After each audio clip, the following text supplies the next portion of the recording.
Hello and welcome to another Euros edition of the Dream Team Professor podcast. My name is Scott, and in this episode, we're going to do a matchday recap of some shocking results and shocking performances from Tuesday's Euro 2024 action from a Dream Team fantasy football point of view. So, where better to start than with England nil, Slovenia nil. So, England topped the group with one win, two draws, 2 goals scored, and 5 points. Denmark then takes second place in the group. But we can't ignore that it was a really, really poor performance from England again. Just failed to really kick off in this tournament so far. And it kind of shows from these Dream Team points as well. So starting from that side of things, before we go on a little mini rant, I don't usually do that sort of thing, but it felt a little bit unavoidable. So we'll start off with the defence. Obviously, Pickford, clean sheet, 7 points. Kieran Trippier, 10 points, 8 player performance marks, got him 3 bonus. And I did hint before that I thought that he might actually be a bit better for bonus points with Trent not on the pitch, because he's just taken the bulk of all set pieces, corners, free kicks, and then the bulk of his player performance marks did come from successful crosses. He was replaced later on by Trent Alexander-Arnold, who went to right back, and Kyle Walker went to left back, but really late on in the game, didn't really make much impact.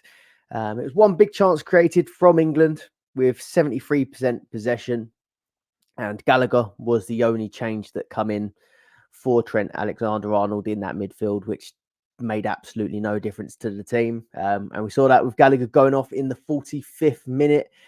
It just seems like Southgate is a little bit behind these lineups before people are kind of asking for them. I mean, he sort of toyed with the Gallagher change for Trent in the 2 prior matches. Neither time did it really make any difference. And he'd done it from the start in this game. Again, didn't really make any difference. And then he took Gallagher off for Mainu, who I thought actually did pretty well in that second half. Not from a Dream Team point of view, but from a game state point of view. Hopefully he carries on with that, but it just seems like he's seeing these things a lot later than Joe Blogs, the normal people, which is concerning a little bit, I think. The rest of the defence, Gahey, I've got him 3 player performance marks, 6 points. I'll take it for a £3 million defender. John Stones, 8 points, 1 shot on target, just off of getting bonus points though. And then Kyle Walker, 7 points, 3 player performance marks. Just the 1 tackle, so didn't hit tackles. But the key thing to see here is that Trippier was the only England player to even hit bonus points in this game, which is a little bit of a surprise. 2 clean sheets out of 3 for the defence, so I guess that could be one of the only positives we take away from it. But all in all, pretty poor all round. So Foden and Bellingham, let's move on to them. So Bellingham was a player that I brought in this match because I thought it looked like a good fixture, and I kind of... Maybe this is that thing where you get blinded by your own team or your own nation a little bit, but I just felt like maybe they'd respond in this match against Slovenia after the previous criticism and poor performances. But Bellingham, 2 points, pretty much his worst performance out of all the 3. And then Foden, 2 points as well. 1 shot on target, but no bonus points, just 3 player performance marks.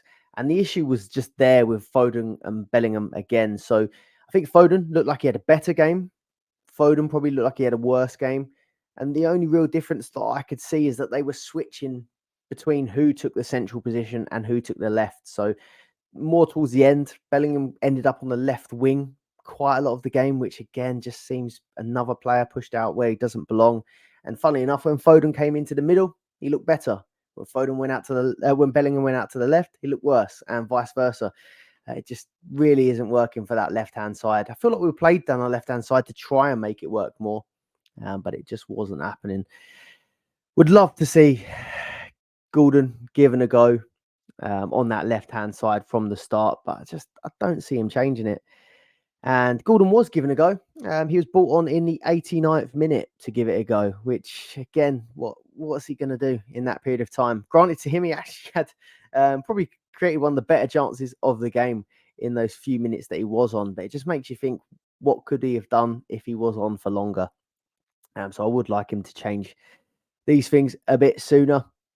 Palmer did come on in the 71st minute, and I thought he looked good when he did come on. But again, the sub for him coming on. I didn't really think that Saka was one of the players that looked like one of the worst players that needed to be substituted. So unless he's got some sort of fitness issue at the minute, again, Palm was fine and decent when he came on, but I didn't really think Saka was the problem.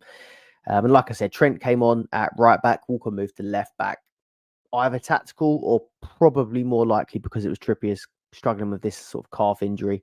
But all in all, really, really poor performance. Slovenia through as a third place finisher. They were celebrating like they'd won, and England kind of walked off like they'd lost the game almost. And yeah, disappointed fans. And I think you would be disappointed if you went all that way to the Euros and had to watch that, really. A little bit about how this leads England in the next stages. So obviously qualified first. We've now ended up on the better side of the draw. So we avoid Spain, we avoid Germany, we avoid Portugal and France. This is from FOTMob. You can go along the groups. There's a knockout bit, and then it shows you the route to the final. But England's next opponent's still kind of undecided. So we've avoided the worst looking opponents, but it still doesn't look great. So England at the moment will face the Netherlands in the next round, which isn't great, unless Czech Republic beat Turkey or Georgia beat Portugal. If either of those things happen, Czech Republic beat Turkey or Georgia beat Portugal, England will go on to face a Group E opponent instead.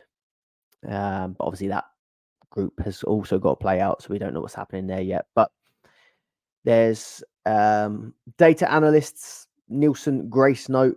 I saw this on the BBC page, but we have a 61% chance of facing Netherlands, it looks like, 16% chance of facing Slovakia, 11% of facing Ukraine, 8% of facing Romania, and 4% chance of facing Belgium, based on their predictions. So it does look heavily like it could be the Netherlands, but there have been upsets already in this tournament. So could still be a number of opposition, but yeah. Let me know how you're feeling at the moment, but not feeling great, to be honest with you. The only sort of positives that I could take from it is that we're going to come on to a few other bigger nations that also haven't looked at their best so far this tournament. But yeah, drop a comment below. I know it's a Dream Team podcast, but let us know how you're feeling about England so far and what you'd like to see in the upcoming games. Next up, Netherlands. So, Netherlands versus Austria. And Austria continued to impress in this tournament. So a 3-2 win for Austria sees them top the group. One of the groups of death with France and Netherlands in it. And Austria have come out on top. So really, really impressive from Austria. And they're just like the complete opposite, really, of what England have been. Probably they've got a talented squad, but a less talented squad. But they've just got a set way of playing. And it does help that I think quite a lot of this team has sort of come through the Red Bull group of teams. And then obviously they've got Ralph Rangnick, who was heavily involved in those Red Bull teams and styles of playing. So yeah, it just goes to show what the cohesive sort of style of play can do. So France finished second, Netherlands finished third. We'll start off with the Netherlands. So their lineup, this is more similar to England. So no Dumfries, no Xavi Simons, and no Frimpong starting. Koeman just doesn't really seem to know what his best team is at the minute. So, but he seems to be going about it the other way. England can't sort of settle on their best team, so just keep playing it as it is. Whereas Koeman just keeps trying to make changes, change it around, but can't settle on something. It kind of isn't happening for both teams at the minute. But I must say these Netherlands matches have at least been a lot more exciting than the England ones. So struggling a little bit maybe to find his best team. Austria went ahead with a Donnell Marlon own goal. I thought it was pretty unlucky. Gakpo got the second goal of the game. Second goal of the game and his second goal of the tournament. And he's been really good so far this tournament. Looks really good playing off the left, actually. Surprisingly good. So he finished with 11 points. Didn't hit bonus in this one, but he did get one shot on target, tackle points, and a big chance created. Memphis Depay, 10 points, his first goal. I don't think he's been as impressive as I thought he might be in this tournament, but he did hit bonus 6 ppm. Yeah, Xavi Simons, who, like I said, didn't start the game, but came on in the 35th minute and got an assist. He came on in the 35th minute. I initially thought that this was going to be because someone had picked up an injury. I was watching the France game, so I didn't watch this game. Watched it back in the highlights, but Simons came off the bench not because of an injury, but because Veerman was dragged basically after completing just 9 out of 19 passes, 47% pass accuracy. It just wasn't happening for him. He lost quite a lot of his duels as well, and it looked like he got dragged in this match. So pretty embarrassing. First half substitution in the Euros. Weghorst, super sub, grabbed an assist, 1 goal, 1 assist in this match. 1 goal, 1 assist for the tournament. And then for Austria, so we had Schmidt got 9 points, scoring a goal, playing off the right-hand side. Sabitzer, 10 points, got a goal, had 2 shots in target, playing behind Arnautovic in that number 10. And then, surprisingly, Baumgartner was benched to start the game, but did come off the bench, grabbed an assist and got 5 points. He's been absolutely brilliant. I'm not sure whether he was carrying a knock or something or whether it was just rotation. And they are a high pressing side, so maybe he had a little bit of fatigue or something, but he has been brilliant. So got that assist and did actually score himself. A nicely put away goal, actually, but it was ruled out for offside. But yeah, overall, Austria looking really, really good. Netherlands haven't really quite been gelling, but I must admit, I'm not completely comfortable playing. I know we could have got worse draws, and I would rather play Netherlands than Austria at the minute, but overall, still wouldn't be entirely happy to face Netherlands in the round of 16, but could be worse. France won, Poland won. So France have failed to top the group with this draw against Poland, who were already out of the tournament. Mbappe started, got 90 minutes, and got a goal from the penalty spot. So a huge 18 points. Maximum bonus points as well. 13 player performance marks, got him 5 bonus, and a massive 5 shots on target. It was pretty much shoot on sight from him, and a lot of them were really good efforts as well. It wasn't kind of just straight down the middle to the keeper or anything like that. He was really, really looking dangerous. Still not quite sure if I think him playing through the middle is kind of best for this France team. I still think that they look like they're lacking something. They've got maybe a few too many defensive players in the middle. But Griezmann was on the bench for this one, so maybe that was partly why they seem to be lacking a little bit of creativity. But the breakthrough came when Kivior gave away a penalty, fouling Dembele. So not good to see one of my Arsenal defenders giving away a pen. Dembele got the assist, 9 points, 7 player performance marks, shot on target, tackles, and big chances created. So performed a lot better for points than he has been. But I do think that was sort of boosted up a little bit by the fact that he was taking a lot of the set pieces with Griezmann not on the pitch. As soon as Griezmann came on, he started taking all the corners and everything again. So maybe boosted it a little bit there. Griezmann off the bench in the 61st minute. Unchanged defence for France.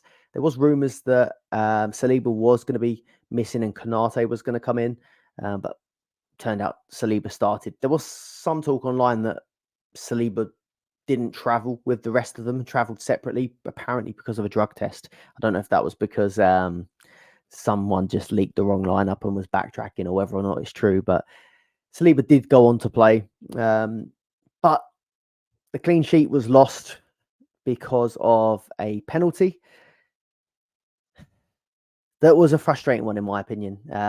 Probably extra frustrating because I brought in Koundé this week, so take it with a pinch of salt, maybe.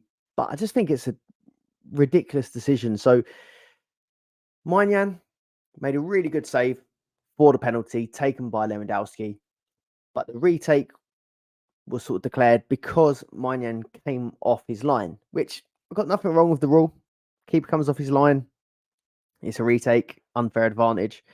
But the only reason he's come off his line is because Lewandowski's just done the most stupid run. It wasn't just one stutter. it was kind of two stutters, and I think he stopped. I think he paused, which I don't think you're supposed to do. Um, but yeah, the silly stutter run up that Lewandowski did gave Maignan no chance, like no choice really, to sort of make a move and almost go to make the save, which took him off his line, which I just thought was ridiculous. So Maignan then conceded to the retake, which, funnily enough, Lewandowski didn't do a stutter run up for. Yeah, maybe I'm just annoyed that I lost the clean sheet, but I just thought it was wrong, to be honest with you. 9 points for Lewandowski anyway, but he's out. France, so again, a similarity to England, maybe the Netherlands. France have actually only scored 2 goals themselves in the group stages. One of them was a penalty in this game, and then the other one was an own goal. So maybe some similarities there, surrounding sort of creativity and how the team is sort of gelling together. They did have 5 big chances in this match and 8 shots on target, though, which is a lot more than what England mustered up. But yeah, Netherlands, England, France, maybe some similarities in that neither of them have looked completely convincing or really putting out the performances that their squad could have in them, I think. And then Denmark 0, Serbia 0. Cover this one real quick and then we'll go on to my team update. So Denmark through in second. Serbia are now out. Clean sheet, obviously, for everyone. Everyone have a clean sheet, but only bonus points for Vestergaard, Christensen, Myler, and Barr, the 2 wing backs. Myler 10 points, 1 bonus, 2 tackles, 1 big chance created. Ericsson has been fairly popular. Just the 3 points, 1 shot on target in this one, which you would probably have expected more, but he's done pretty well throughout the game, throughout the group stages. Rasmus Højlund, I can't imagine anyone still had him. Maybe you started with him, but 2 points in this one and 3 points in both the previous matches. He's failed to impress in the tournament. And then that makes Denmark confirmed to play Germany now in the round of 16, which I'm pretty glad that England obviously avoided that one. But it just annoyed me a little bit how I think it was John Stones came out after the England game and kind of was like, look, job done. We did what we needed to do. We won the group, but we were at the mercy of this match, basically. The England game finished and it was kind of just waiting to see whether, or they kept saying England are through as long as Denmark don't score. So I kind of don't feel like it was job done because of your own work. I feel like Denmark probably were the favourites to win this one and didn't get it done themselves. So, yeah, quite relieved that England didn't end up playing Germany. If you've enjoyed that, please do leave a like, subscribe to the channel if you're not already. 45 points for the game week so far. Let me know in the comments how many you're on so far for the game week. This is before the Wednesday fixtures take place. Rank pretty poor at the minute. I think I got to about around 10k, but it's dropped down to 12.8k now, 12.9k. I'll start off with, well, it's 201 points as well for the total points. I'll start off with Mbappe. So got him as my 12th man this week. And ordinarily, if you had Mbappe as your 12th man, or anyone as your 12th man getting 18 points, that would be a really good return. However, this didn't seem to hurt my rank. Obviously, stopped me falling further behind, but the better Mbappe was doing, the worse my rank was getting, despite having him. So let's break that down, how it could have been. 11% of people captained Mbappe. So those people obviously were going to get ahead of us. But 40% of the top 100k used goal bonus. So for that 1 goal that he scored, they would have gained points on me. Obviously, some of those goal bonus people would have had him captained as well, which plays into it.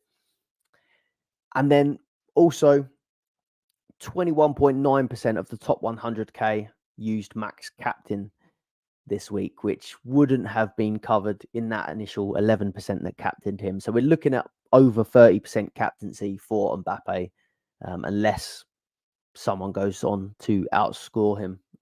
But yeah, that's kind of, if you did have Mbappe in your team, I was kind of wondering why you didn't really benefit from his points. That is why a lot of goal bonus being played. a lot of max captain and 11% ordinarily captained him. So it's a bit disheartening, but at least you had him rather than not have him.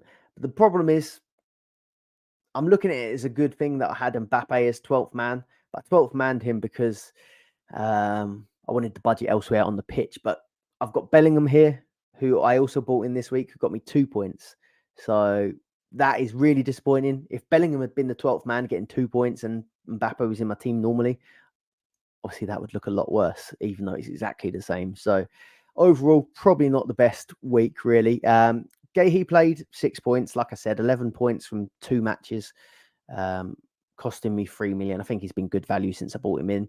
Koundé, just the 3 points. I've already got my frustrations out about that penalty. And then Bellingham, like I said, very disappointing. And now I'm worried as well about Ronaldo because I took Ronaldo out last week. I bought De Bruyne, Bellingham in, and Koundé. Happy still with De Bruyne. I've got my captain Lukaku still to play, but I really expected more from Bellingham. Obviously, he hit 3 bonus points in back-to-back matches. He was getting tackles, shots on target, chances created in both. But in this match, 4 player performance marks, no bonus, no tackles, no shots, no chances. Completely wasted in that sort of rotating left wing number 10 partnership that's fouled with Phil Foden. So not bitter about it at all, but yeah, absolute crap. Harry Kane, 3 points. Just relieved I didn't captain him, to be honest with you, because I was thinking about captaining him. And maybe there's a lesson to be learned here with Bellingham, Kane, and England in general. Although they're on the better side of the draw, do we really want to be targeting them? Is it a little bit of a trap? Because I thought this game, despite last game being not very good, I think the hope sort of carried me into thinking, you know what, we're going to respond against Slovenia. Whereas with other teams, I might not think that way. So maybe being a little bit deceived by the England bias there. So Kane, Bellingham, both really poor performances. But Lukaku still to play with the armband. De Bruyne still to play.